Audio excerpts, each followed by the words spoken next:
Microwaves are electromagnetic waves, just like light, but their wavelength is larger.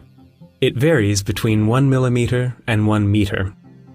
In microwave ovens, the wavelength is approximately 12 centimeters. Water molecules are electric dipoles.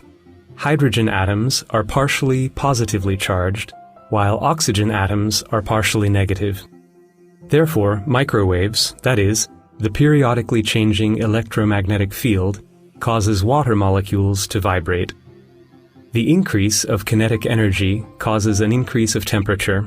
Therefore, water-containing materials that are placed in the microwave oven become hot.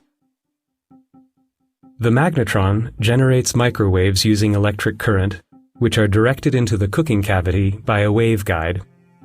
There, they are scattered by the blades of a fan.